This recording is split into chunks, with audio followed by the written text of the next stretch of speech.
Paul, McGuire, Grimes, ABC, Minneapolis. OT, Nana, it is really great talking to both of you. I'm really enjoying the show, so thank you both for the time. I appreciate it. Thank you. Pleasure. Hi. Yeah, and OT, I want to start with you. I feel like getting the pitch for a David E. Kelley legal drama must be highly attractive. How would you describe his style and what makes him this prolific and legendary TV writer?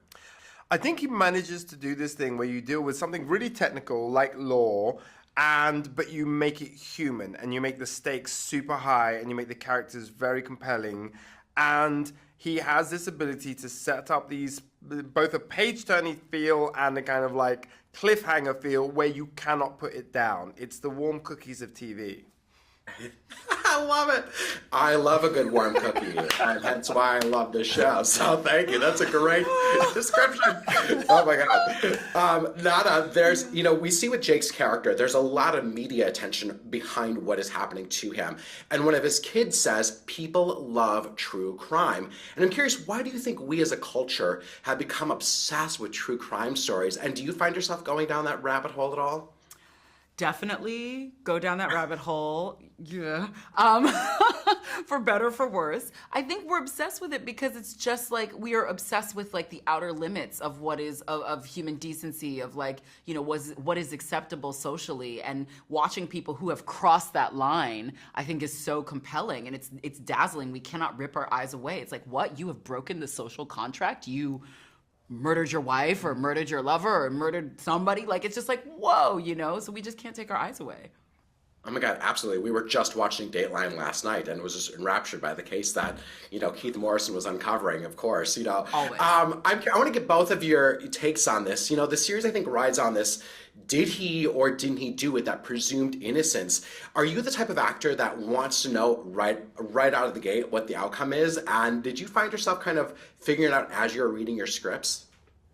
OT, why don't you take that one first? Oh, well, you know what? Because, both of us come from a theatre background, I'm very used to knowing what happens at the end. Does the murder, So we know what's going to happen. And so it really doesn't make a difference to me. But, in this, I also like joining a company which has its own ethos and its own way of doing things and playing that game. And the game in this one was nobody knows. Nobody knows. I'm not even convinced that David E. Kelley knew as he was writing it, who definitely was, the killer. And so it's fun to join, that kind of game. Yeah, Absolutely. It was very suspenseful to this moment. Yeah. I am still in suspense. Right. Ooh, it's a good tease. I'm curious, who do you think amongst your castmates would make for the best real-life lawyer? If you needed to hire a lawyer, who would you be calling? Yeah, well, yeah. A lawyer? Yeah, It's she's me. pretty It's good. me. Yeah, she's so articulate and so smart. It's intimidating, honestly. It would be me. And I'm also the most emotionally stable in this cast. So I feel like that also Wow. makes me the good lady. Shots fired. Boom. I feel like interviews going forth later today are going to be a little rough for you, OT. I'm curious, do you think that the audience should binge this, or is it appointment viewing? I think it's appointment viewing. I definitely do, because I think it's like, it definitely has water cooler energy, as most David E. Kelley projects do. So I do think it's like, you want to keep up. As soon as they're out, you gotta watch it so you know what everyone's going to be talking about tomorrow. Yeah, see, but that's because she's so mature. Delayed gratification is easy for her. I'd be like, I've got work tomorrow morning. Next episode. Warm cookies. Yeah, exactly. Well, it's warm cookies. What can I say? It's a weakness. OT, I get it. I need the whole plate of you and warm me, bro. cookies.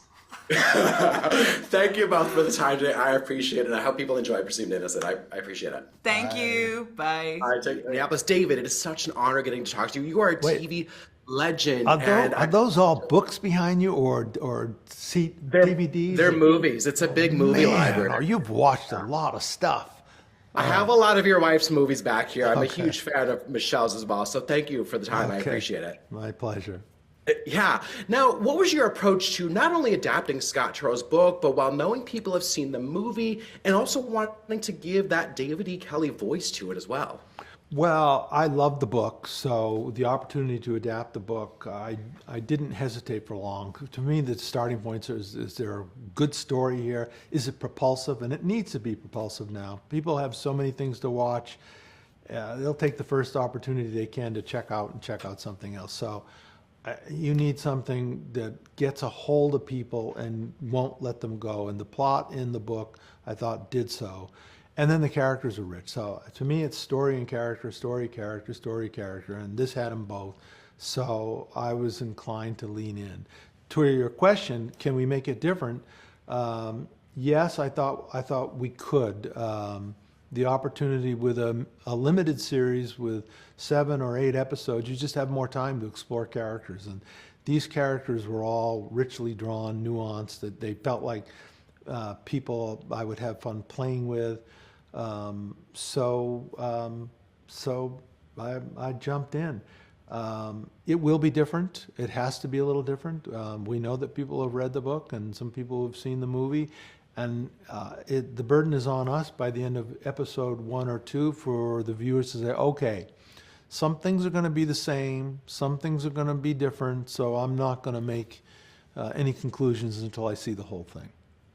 Yeah, absolutely. No, it's really there, and I'm hooked. I'm 5 episodes in, and I still don't know, who did it for sure. Now, there's a lot of media attention that we see with the case of surrounding Jake's character, and one of the kids in the show says people love true crime. Why do you think that we as a culture have become so obsessed with true crime, and do you kind of fall down that rabbit hole as well? I do. I watch a lot of Datelines, so Yes, I do. To me, it's what makes humans do what humans do, and with crime, they do some pretty aberrant and bizarre things. So it's kind of behavioral science for me. My attraction. I like looking into people. What made you you, and why did you do that, and trying to figure out who and what people are. That's so yeah, I do like the true crime stuff. I mentioned Dateline to OT and Nana yesterday, so I love that you said that again. It's so great. Now, I think the series does ride on that kind of did he or didn't he do it, that presumed innocent with Jake's character. How do you then, as a writer, make sure that you're not spoiling the ending or giving away too many hints in any kind of given flashback or argument? It's a little bit like taste testing soup. Is it too hot, too cold, too sugary, too spicy? You kind of... You have your architecture on the page, then you shoot it, and then you take a look at it, and is it tipping one way or the other, or it's a very inexact science. But the main thing you got to be truthful to in all the work is the story and the character. And the one thing you cannot do is to do something that's untruthful for the character for the sake of throwing the audience off the scent. Everything has to be real. For me, I